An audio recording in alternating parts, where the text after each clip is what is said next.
ज्येष्ठ नेते आणि माजी मंत्री मधुकर पिचड यांचं निधन. वयाच्या 84व्या वर्षी घेतला अखेरचा श्वास. नाशिकमधल्या रुग्णालयात गेल्या काही काळापासून सुरू होते उपचार.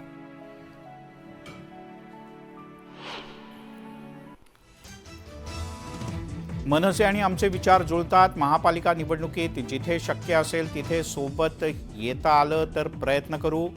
मुख्यमंत्री फडणवीस यांचं सूचक वक्तव्य.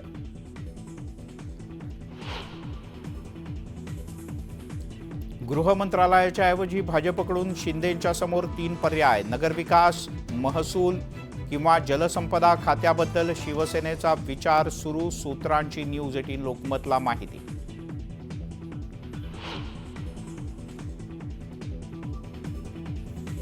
अकरा डिसेंबरला नव्या सरकारचा मंत्रिमंडळ विस्तार. भाजपचे 11 ते 12, शिवसेनेचे 9 ते 10 तर राष्ट्रवादीचे 8 ते 9 मंत्री शपथ घेणार असल्याची माहिती. 2 दिवसात महायुतीचे किती जण शपथ घेणार यावर शिक्कामोर्तब. 7 ते 9 डिसेंबरच्या दरम्यान विधानसभेचं विशेष अधिवेशन. नवनिर्वाचित आमदारांचा शपथविधी आणि विधानसभा अध्यक्षांची होणार निवड.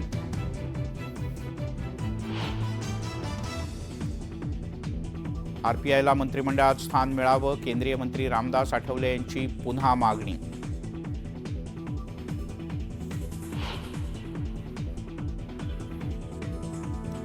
भाजपनं एकनाथ शिंदेंशिवाय शपथविधीची तयारी केली होती. खासदार संजय राऊत यांचा दावा. तर शिंदे यांच्या शिवाय शपथविधी या केवळ पोकळ चर्चा.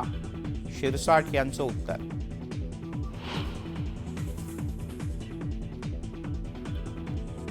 एक जानेवारीपासून लाडक्या बहिणींना 2100 रुपये द्या. नवनिर्वाचित मुख्यमंत्री देवेंद्र फडणवीसांकडे सुप्रिया सुळे यांची मागणी.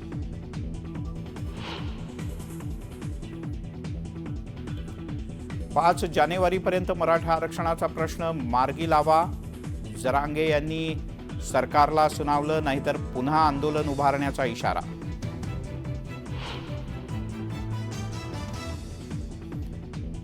राज्यसभेत अभिषेक मनु सिंघवी यांच्या बाकाखाली सापडलं नोटांचं बंडल. राज्यसभा सभापतींची सभागृहात माहिती.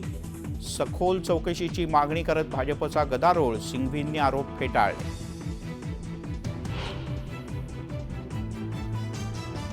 आणि घटनेचे शिल्पकार महामानव डॉक्टर बाबासाहेब आंबेडकर यांना मुख्यमंत्री देवेंद्र फडणवीस यांच्यासह उपमुख्यमंत्री आणि सर्वपक्षीय नेत्यांकडून अभिवादन.